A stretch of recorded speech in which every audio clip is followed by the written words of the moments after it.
Bonjour à toi, ma grande lumière préférée. Je suis très content de te retrouver, ça fait un moment que j'ai pas fait de vidéo, donc je suis vraiment content de faire celle-ci, pour parler de ce que nous sommes en train de vivre. Alors, au-delà de la situation actuelle, maintenant, ce qu'on est en train de vivre, donc peu importe où tu te trouves dans le monde, que ce soit en France, au Canada, en Russie, au pôle Nord, en Antarctique, en Amazonie, peu importe, ce qu'il faut comprendre, c'est que nous y sommes. On y est. Toutes les prophéties, la Bible, les religions, les prophètes, tout ce que ces personnes sont venues sur Terre nous enseigner est en train justement de se passer. Et alors, tu peux le voir qu'on arrive à une fin de cycle, tu peux voir, il n'y a pas besoin d'avoir inventé la lumière pour se rendre compte qu'il y a quelque chose qui ne tourne plus rond, ou il y a quelque chose qui ne va plus, où on sent un petit peu cette transformation en nous aussi qui se passe. On peut le voir à l'extérieur, avec ce qui se passe avec ce petit virus mignon, avec les décisions qui sont énormes pour ce petit virus mignon. Donc toutes ces choses-là, on est face à ça, on est spectateur, on observe, on n'est pas vraiment acteur de ces scènes-là. Il faut bien comprendre que ce soit au niveau astrologique, ou au niveau de l'histoire, au niveau de l'humain en général, au niveau de la planète aussi, il y a quelque chose qui se passe et qui est très intéressant, c'est qu'on appelle ça les cycles. Et tu peux le savoir, notamment dans ta vie, au niveau individuel et au niveau cosmique et au niveau universel, il y a constamment des cycles qui se répètent. Donc, tous les 8 ans, tous les 32 ans, tous les 48 ans. Tu sais, il y a des moments où on passe par un chemin, on comprend des choses pendant le chemin, et à la fin de ce cycle, il y a une transformation qui s'opère. Et ben, actuellement, et les prochaines années, les années qui sont en train de venir, on est justement dans cette fin de cycle. En yoga, et notamment en tantra yoga, on distingue 4 classes d'humains en général. Il y a les travailleurs, donc les laboureurs, entre guillemets ceux d'en bas, donc les travailleurs, les guerriers, donc toutes les personnes qui se battent, les intellectuels et les marchands. Et ces 4 cycles-là, ou disons que ces 4 castes, ou ces 4 styles de personnes, ont un moment de l'histoire particulier. Donc il y a un moment pour eux à chaque moment de l'histoire. Et maintenant, ce que nous sommes en train de vivre, justement, c'est nous sommes dans l'état marchand. Donc avec le néolibéralisme, le capitalisme, donc toute cette production marchande. Et ce qui est dit justement en yoga, généralement, mon gourou le disait justement, ce qui allait venir pendant cette période de temps, c'est qu'à un moment donné, justement, les marchands vont tomber. Et comment ils vont tomber? Ils vont tomber justement pris par les travailleurs. Donc c'est toujours constamment ce cycle, tous les 5000 ans, tous les 10 000 ans, où ceux qui sont en haut se font détrôner par ceux qui sont en bas. Et on l'a vu même avec l'histoire, sans aller trop loin justement dans l'histoire, 1789, il y a constamment des mouvements cycliques, universels de la société. Et là, justement, on en est au point où les marchands vont bientôt tomber. Et ça va être le peuple qui va les faire tomber. Et ce petit virus, comme je te le disais, encore une fois, on est en train de se rendre compte des choses qui se trament derrière, non pas simplement ce qui est ici, ce qu'ils veulent nous montrer. Tu vois? Et quand t'enlèves le voile, tu vois la vérité. Et donc, bien au-delà de ce qu'ils veulent nous montrer, de toutes ces mises en scène grotesques, dirais-je. Donc, au-delà de tout ça, si tu veux, il faut bien voir, et même toi, dans ta vie, il faut bien voir que les changements sont en train de s'opérer. L'obscurité remonte pour mettre de la lumière, justement, mettre de la conscience sur cette ombre qui est là et à laquelle tu n'as pas forcément fait face avant, ou au moment où tu n'étais pas forcément prêt. Toi, t'arrêtes, petit chat. Attends. Tu vois cette voyou, par exemple? Cette voyou-là. Elle est en train de gratter, aller faire tomber la caméra. Donc, attends, je te laisse comme ça. Donc, il faut bien comprendre que ces cycles sont répétés. Et là-haut, les personnes qui nous dirigent, parce que oui, il y a des personnes qui nous dirigent, je sais qu'il y a peut-être des personnes qui me regardent qui disent théorie du complot ou conspirationniste, mais d'un niveau spirituel, d'ailleurs les personnes qui sont dans la spiritualité depuis un moment sont conscients il y a des jeux spiritualité. Il y a des personnes, et si tu regardes Matrix aussi, tu peux comprendre qu'il y a une certaine omerta sur ce qui se passe réellement. Sur ce qui se passe réellement au niveau énergétique et au niveau sociétal. Et les personnes qui sont en haut, justement, tu sais qu'ils dominent.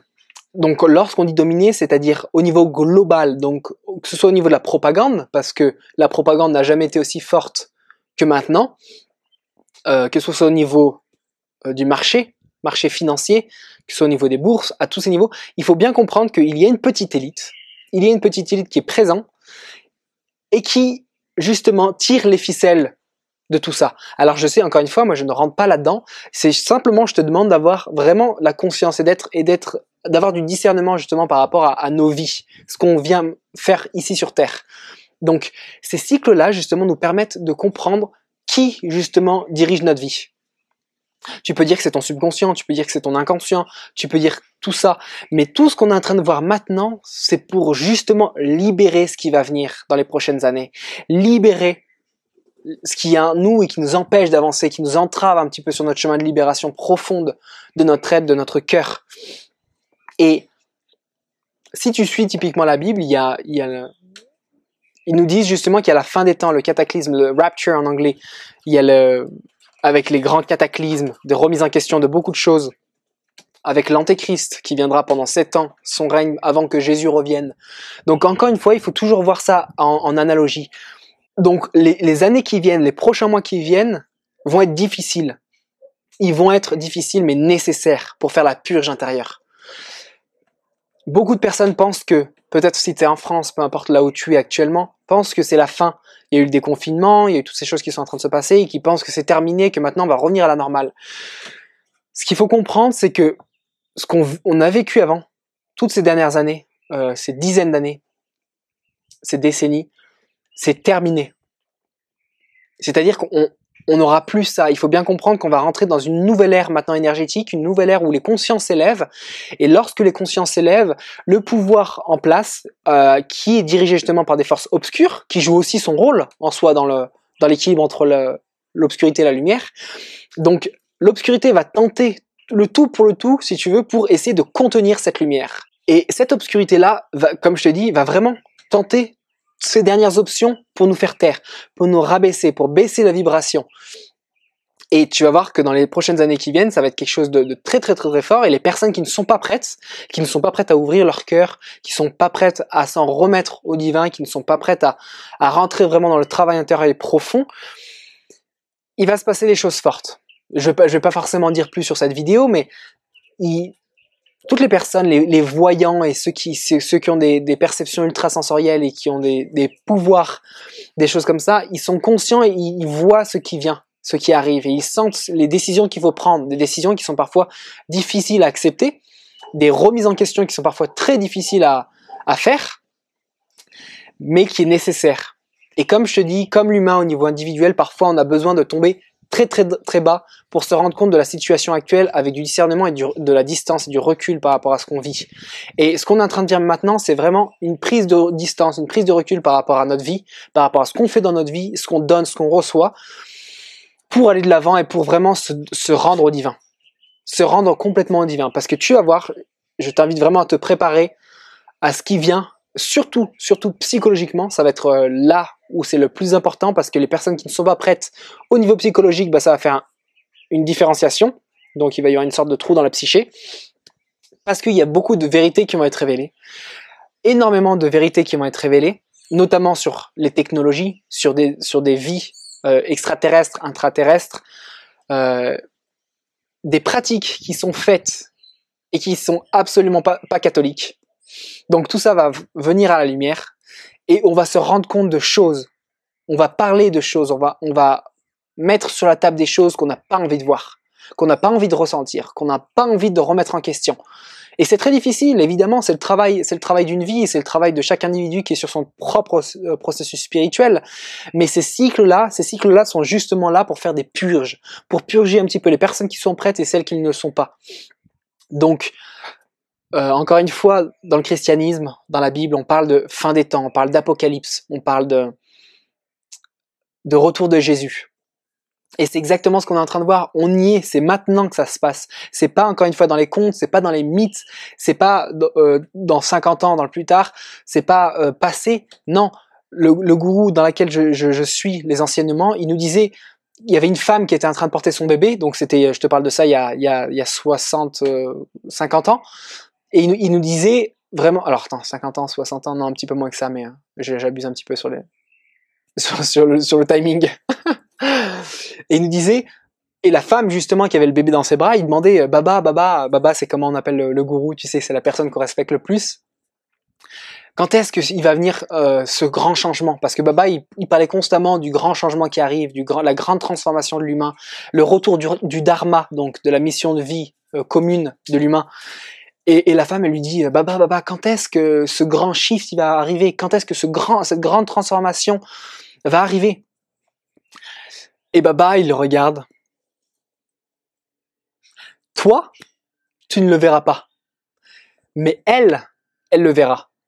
Et qu'est-ce qu'il voulait dire justement là-dedans? Il disait que la personne, donc la femme qui demandait, ne verra pas ce grand shift, mais c'est la petite qui verra le changement, la transformation ou la plus grande partie de sa vie. C'est-à-dire que c'est maintenant. Ou si c'est pas maintenant, c'est dans les 10 prochaines années, les 20 prochaines années. Mais c'est cette génération-là qui va voir ce grand shift. Et là, on a enclenché, on est dans les prémices, on est dans le début justement de cette phase apocalyptique de grande transformation de l'humain, Et Baba, il nous le disait. Qu'est-ce qu'il nous disait aussi? Il nous disait qu'il y allait avoir un shift polaire, c'est-à-dire un shift de la croûte terrestre et le noyau. Donc, il disait qu'en 5 minutes, ça pouvait se passer. En 5 minutes, il pouvait y avoir juste un tout petit mouvement entre le noyau et la croûte terrestre, et que ça allait enclencher justement des énormes cataclysmes, comme le mythe du grand déluge de Noah. Toutes ces choses-là, il en parlait déjà avant. Et on sait très bien que Baba était un clairaudient omnipotent, ça, il n'y avait rien à dire. Mais pour te dire que ça peut se passer comme ça, très très vite, un simplement changement de quelques millimètres de croûte terrestre du noyau terrestre, et cataclysme, transformation incroyable, destruction des systèmes bancaires, destruction des systèmes sociétaux, toutes ces choses-là vont apparaître et vont venir avec la dissolution du cash, l'argent qui va disparaître liquide, transfert, ça simplement avec ta petite puce qui sera dans la main, où tu seras complètement contrôlé si tu fais partie du système, si tu fais partie de la matrice et si tu acceptes cette matrice en tant que réalité personnelle. Donc, on va arriver à un moment où on aura un choix. On aura un choix de est-ce que je vais là ou est-ce que je vais ici. Et ce choix, ça sera très distinct. C'est-à-dire qu'on pourra voir les polarités. Et comme je te dis toujours, entre polarités, c'est simplement, les polarités font partie du même tout, de la même source. Donc, à un moment donné, on aura un choix. Est-ce qu'on va ici ou est-ce qu'on va là? Les personnes qui vont ici suivront la matrice. Iront dans le sens de la société actuelle dans laquelle on va tourner avec les microchips pour payer tout ce qu'on a, pour se repérer, pour nous traquer. Toutes ces choses-là seront dans notre main. Donc tous les systèmes de paiement seront ici dans notre main. L'autre chemin, ça sera un chemin alternatif justement à cette matrice. Et ces personnes-là vont être beaucoup plus dans la rébellion, mais pas une rébellion violente forcément au fil des années, mais une rébellion justement de la lumière, une rébellion du cœur, une rébellion concrète, c'est-à-dire reprendre les campagnes, aller travailler la terre, se connecter avec le divin, méditer, prier, faire des pratiques spirituelles, et à un moment donné, on va devoir passer justement par cette difficulté, ces problèmes de ravitaillement, ces problèmes avec l'eau, avec la nourriture, toutes ces choses-là, c'est normal, ça va être nécessaire justement pour aller dans nos ressources à nous. Donc, maintenant, on est justement entre ces deux pôles. Et la question qui t'est posée, c'est lequel tu veux prendre? Est-ce que tu prends la pilule bleue ou la pilule rouge? Donc là, il n'y a plus le choix en fait. Il va falloir que tu prennes une décision. Il va te dire où est-ce que je vais aller? Qu'est-ce que je vais faire maintenant dans ma vie? Parce que ce qu'on est en train de vivre maintenant avec Internet, avec la télé, avec tout ce qu'on vit maintenant, c'est possible que dans quelques années, il n'y ait plus rien de tout ça, ou que ce soit complètement transformé. Je pourrais parler des heures de ça, évidemment. Mais ces forces-là que je te disais, qui sont là-haut et qui contrôlent un petit peu, c'est des forces qui sont mi-humaines, mi-intra-extraterrestres. Encore une fois, c'est très concret. Ce que je raconte, c'est basé sur des faits. Il suffit d'écouter des témoignages des personnes qui étaient dans ces cercles-là, justement. Les personnes qui faisaient partie de ces élites et de ces grands Manitou. et qui dirige en fait nos pensées, qui dirige nos actions, inconsciemment évidemment, parce que c'est le but, avec des fréquences particulières qui sont émises dans tous les réseaux sociaux et dans tous les systèmes de propagation de leurs pensées et de leur vision. Donc tu vas devoir faire un choix. Où est-ce que tu veux aller? Où est-ce que tu veux aller? Mais non pas avec ta tête, en pensant comment je vais mieux m'en sortir, comment je vais faire pour faire ci, comment je vais faire pour faire ça, mais avec le cœur. Et c'est ton cœur qui te guidera à chaque fois dans ces prises de décision profondes. Donc c'est en te reconnectant vraiment avec toi-même, en te posant, en prenant de la distance par rapport à ta vie, que tu vas savoir vers là où tu veux aller. Donc je t'invite vraiment, dis-moi d'ailleurs dans les commentaires ce que tu penses par rapport à ça. Qu'est-ce que tu penses dans les commentaires de ce qu'on est en train de vivre en ce moment? Est-ce que tu penses que c'est une vraie épidémie? Est-ce que tu penses que l'épidémie a été accentuée fois 10 000? Pourquoi on a été enfermé chez nous? Avec tout ce qui est 5G, avec tout ce qui est radiation à basse fréquence? Dis-moi dans les commentaires ce que tu penses de ça, ce qu'on est en train de vivre, c'est très très important. Mais il faut bien que tu sois préparé par rapport à ça, et ça m'intéresse justement que tu me dises un petit peu ce que tu en penses. Et l'échéance se rapproche, l'échéance se rapproche. Je ne veux pas du tout t'apporter de peur, parce qu'encore une fois, si tu es dans ton cœur, la peur disparaît. Mais nous y sommes, nous y sommes. Il faut bien comprendre ça, il faut bien comprendre que nous sommes dans un cycle, dans une fin de cycle extrêmement importante, très très importante, qu'on a la chance de pouvoir vivre. Alors certains diront que c'est une malchance, un malheur, c'est terrible. D'autres diront que c'est un petit peu l'opportunité vraiment de se transformer réellement et de devenir des vrais humains, d'incarner nos âmes, d'incarner nos corps, de vraiment redevenir ce pourquoi nous sommes venus ici, c'est-à-dire des êtres spirituels. Nous sommes des êtres spirituels incarnés dans de la chair. Donc, tout ce qu'on a vécu depuis des années, c'est simplement une illusion. C'est simplement de l'illusion, un pur voile devant nos yeux qui nous montre que ça, c'est la réalité, alors que lorsque tu lèves ça, tu vois la vraie réalité. La vraie réalité de ce qui est réellement, c'est l'amour. Donc on va devoir passer par des phases de haine, de rage, de violence intérieure et extérieure pour aller chercher ça, pour aller chercher justement cette essence qui est pure à l'intérieur de nous et qui nous demande parfois des vies et des vies entières pour revenir à ça et pour se connecter avec cette énergie-là. Des vies et des vies entières, encore, je le répète. Donc je te laisse là-dessus. Si tu as des questions, tu peux m'envoyer des mails. Alors j'imagine qu'il y aura plein de messages par rapport à ça. Ne vous inquiétez pas quand même, c'est pas ne paniquez pas. Ne paniquez pas, ça ne va pas vous aider sur justement cette prise de décision là-dedans. Mais petit à petit, on commence à voir les choses. On commence à aller voir les choses qui apparaissent. Et il y a des personnes que je connais qui avant, jamais n'auraient pu dire ça, qui commencent à dire je sens qu'il y a des choses bizarres qui se passent en ce moment. J'ai pas l'impression qu'on nous dit tout réellement. Ou j'ai pas l'impression que tout est révélé, ou qu'il y a des choses qui sont bizarres. Qui mentalement ne correspondent pas à ce que je vis et ce que je ressens, tu vois. Donc il y a des questions qui commencent à émerger. Lorsqu'il y a des questions qui émergent, c'est très bon signe. Parce que c'est-à-dire que tu commences à remettre en question justement le système établi. Et c'est pour ça que c'est ça, une personne intelligente, c'est une personne qui remet en question ce qui est déjà établi, le système actuel. Et ça va te permettre de penser par toi-même, ça va te permettre aussi de prendre du recul par rapport à ce qu'on nous dit, ce qu'on nous montre, ce qu'on veut nous faire comprendre. Et à partir de là, tu prends une distance et tu critiques qui te permet justement ça, qui te permet de mieux voir et de mieux observer ce qui se passe réellement dans les coulisses. Je te laisse, grande lumière. On se voit très bientôt. Tu peux me suivre sur les réseaux sociaux, Facebook, Instagram, si tu as des questions par rapport à ça. Dans les commentaires. En tout cas, connecte-toi avec ta foi intérieure. Connecte-toi avec Dieu, avec Jésus, avec qui tu veux, Krishna, Bouddha, Allah, peu importe. On se connecte ensemble à nos cœurs et c'est comme ça qu'on va avancer. Je t'aime, à bientôt. Attends, j'ai un petit paquet pour toi aussi pour te dire au revoir. C'est Pluma. Tu leur dis au revoir? À bientôt.